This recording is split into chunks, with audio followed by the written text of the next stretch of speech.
तो इस वीडियो में देखो क्वेश्चन नंबर 13 है तुम्हारे पास। ये क्वेश्चन तो हर साल आता है यार, गारंटी है इस साल भी आएगा। तो प्लीज़ अच्छे से समझो, कुछ नहीं है, क्वेश्चन बहुत ही ज़्यादा आसान है। इसका कॉन्सेप्ट समझो, मैं कॉन्सेप्ट 1 मिनट में सिखा दूंगा। कॉन्सेप्ट क्या है? The three vertices of a parallelogram. Parallelogram पढ़ के आ रहे हो 9 में 8 में। पैरेललोग्राम क्या होता है? जिसका दो साइड इक्वल होता है, मतलब अपोजिट साइड इक्वल होता है और पैरेलल होता है, इसी को पैरेललोग्राम कहता है। और डायगोनल बाइसेक्ट करता है। यहाँ पे जो हम लोग पैरेललोग्राम का कॉन्सेप्ट यूज करेंगे वो डायगोनल बाइसेक्ट करने का, ठीक है।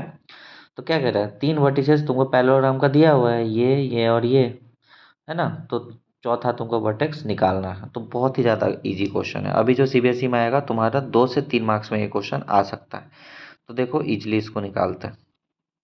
तो बेटा सबसे पहले क्या करो ना, तुम एक पैरेललोग्राम बना लो। तो पैरेललोग्राम बना दो, सिंपल सा बात है ना। तो ये तुमने पैरेललोग्राम बना दिया। मान लो ए है, बी है, सी है, डी है। मान लीजिए ए कोऑर्डिनेट आपको दिया हुआ है -1 और 0, बी कोऑर्डिनेट दिया हुआ है 3 और 1, सी कोऑर्डिनेट दिया हुआ है 2 और 2। आपसे डी कोऑर्डिनेट पूछ रहा है, तो आप इसको मान लो बेटा ए और बी। क्या वैल्यू डी का? ए और बी। आपको मैंने अभी अभी कुछ देर पहले बताया था कि जो डायगोनल होते हैं वो पैरेललोग्राम के क्या करते हैं? बाइसेक्ट करते हैं। जितना साइड इसका होगा उतना ही इसका, उतना ही इसका, उतना ही इसका, ठीक है बेटा। तो देखो मतलब ये एक लाइन है, इसको बीचों बीच ये लाइन कट कर रहा है, ये वाला पॉइंट। तो इस पॉइंट को मैं नेम दे देता हूँ एक्स और वाई। तो देखो एक्स वाई इसका मिड पॉइंट हुआ कि नहीं हुआ? इस लाइन का एक्स वाई मिड पॉइंट हुआ। तो मिड पॉइंट फॉर्मूला लगा सकते हो। तो ये एक्स का वैल्यू क्या होगा? एक्स इक्वल टू क्या होता है? x1 plus x2/2। तो x1 के जगह पे क्या है? -1। x2 के जगह पे क्या है बेटा? 2/2। एक्स का वैल्यू आएगा तो x इक्वल टू क्या आएगा? 1/2 आएगा ना बेटा। 2 में से -1 गया तो 1/2।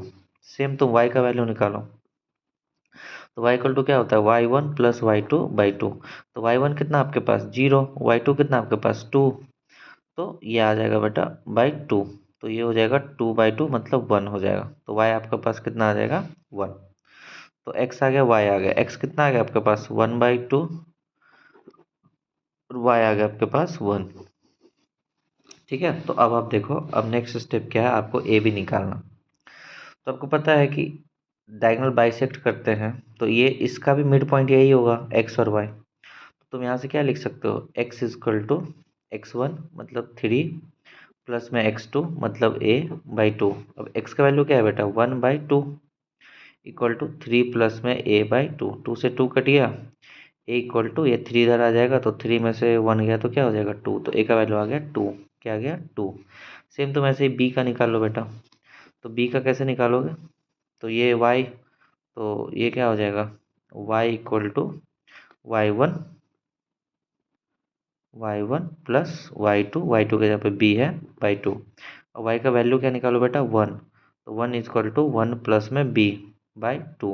अब 2 इधर डिवाइड हो रहा है, इधर जाके क्या हो जाएगा? मल्टीप्लाई। तो 2 हो जाएगा, इधर में 1 प्लस में b, तो b इक्वल टू में यहाँ से 1 आ गया। तो b का वैल्यू 1 आ गया, a का वैल्यू 2 आ गया। तो ये कोऑर्डिनेट तुमको मिल गया 1 और 2। तो बताओ समझ में आया कि नहीं आया? क्या टफ था क्या? तो एक बार फिर से कॉन्सेप्ट देखो।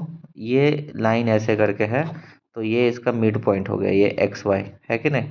तो यहाँ से ये मिड पॉइंट निकाल लिया, फिर ये इस लाइन का भी मिड पॉइंट हो गया। तो बस इसका वैल्यू पुट कर दिए, आ गया ए बी का वैल्यू, है ना। तो फिर ये क्वेश्चन फिक्स है, बहुत ही ज़्यादा इंपॉर्टेंट। तो इसको सीख लो, इसको कर लो, इसका कॉन्सेप्ट मेनली सीख लो, ठीक है। ये कौन सा फिगर है? पैरेललोग्राम। हमेशा तुमको क्वेश्चन में ना ये पैरेललोग्राम बोल के कह रहे हो। पैरेललोग्राम समझते हो ना? पैरेललोग्राम, ठीक है। तो फिर बढ़ते हैं नेक्स्ट क्वेश्चन पे।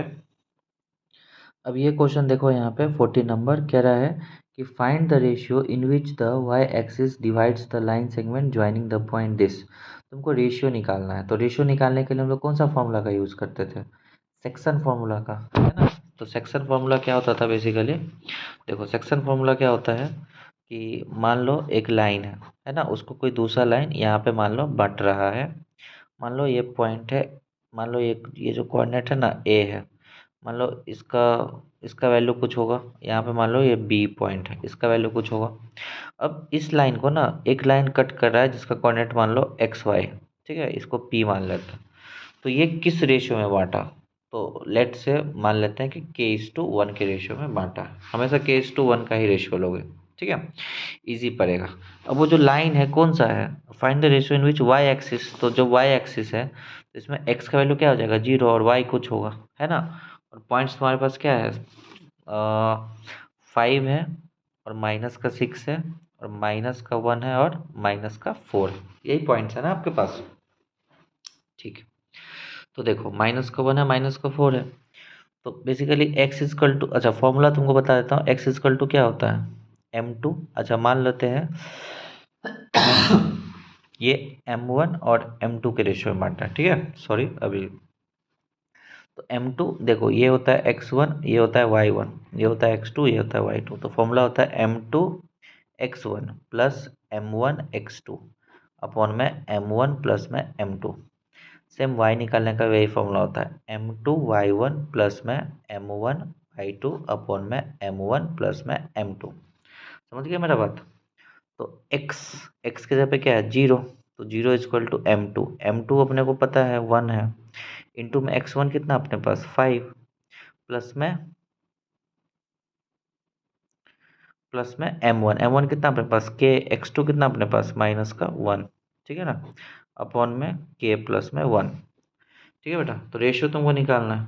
तो देखो k प्लस में 1 इधर जाके डिवाइड होकर 0 हो गया, तो ये हो गया 5 और ये k इंटू -1, तो ये माइनस का k हो गया, इक्वल टू में क्या बचा 0, तो माइनस का k उधर जाके प्लस का k हो जाएगा, इक्वल टू में 5 आ जाएगा। तो रेशियो क्या हो जाएगा 5:1, क्योंकि k:1 माने थे ना, तो ये आ गया 5:1। उम्मीद करते हैं क्वेश्चन समझ में आया होगा। ये फॉर्मूला आप लोग को लर्न होना चाहिए, very very important. This formula is called section formula, है ना। सेक्शन फॉर्मूला कब लगेगा, जब एक लाइन सेगमेंट को दूसरा लाइन सेगमेंट कट करता है तो वो कितने के रेशियो में बांटता है, ठीक है, तब ये फॉर्मूला लगेगा। तो फिर बढ़ते हैं नेक्स्ट क्वेश्चन पे। तुम लोग चाहो तो स्क्रीनशॉट अभी ले सकते हो। तो यहाँ पे तुम लोग क्वेश्चन देख सकते हो, ये क्वेश्चन प्रोबेबिलिटी का है। क्वेश्चन क्या है, 3 different coins are toss together, find the probability of getting exactly 2 head, at least 2 head, at most 3 head. तो एग्जैक्टली 2 हेड का प्रोबेबिलिटी निकालना है, ठीक है बेटा। तो पहले देखो कॉइन कितना है, 3 कॉइन टॉस्ट है, तो मैं हमेशा बोला हूँ कि कॉइन के केस में 2 का पावर n लेना।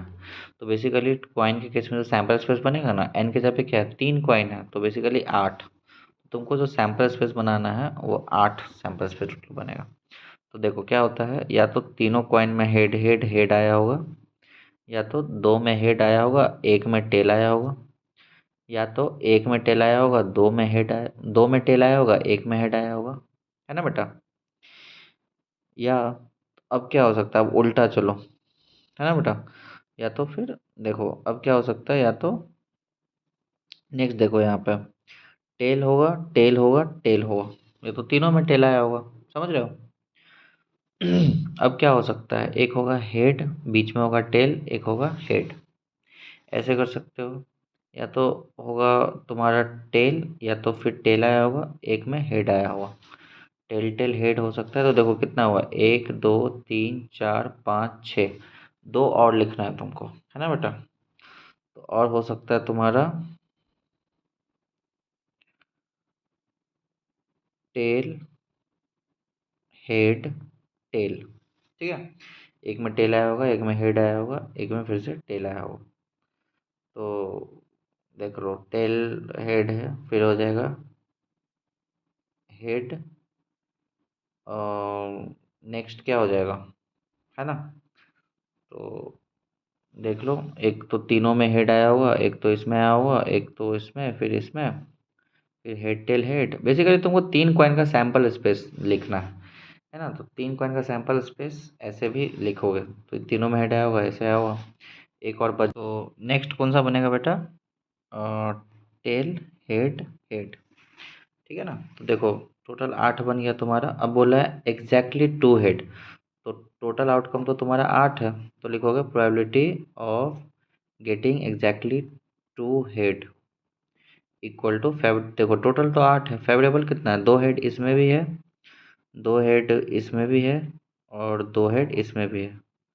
तो बेसिकली 3 अपॉन में हेड हो जाएगा, 3 अपॉन में 8 हो जाएगा। फिर एटलीस्ट 2 हेड, एटलीस्ट का मतलब क्या हुआ कि कम से कम 2 आए, ज़्यादा से ज़्यादा 3 भी आ सकता है। तो बेसिकली इसमें ये भी इंक्लूड हो जाएगा, तो ये 4/8 हो जाएगा, है ना। ये एटलीस्ट वाला केस है, at least 2 head, probability of getting at least 2 head, तो ये हो जाएगा 1/2। फिर क्या है, एटमोस्ट 3 टेल, एटमोस्ट का मतलब क्या हुआ बेटा, ज़्यादा से ज़्यादा 3 टेल होना चाहिए, ज़्यादा से ज़्यादा क्या होना चाहिए, 3 टेल होना चाहिए। तो एक एक हो तो भी चलेगा, 2 हो तो भी चलेगा, ज़्यादा से ज़्यादा 3 होना चाहिए।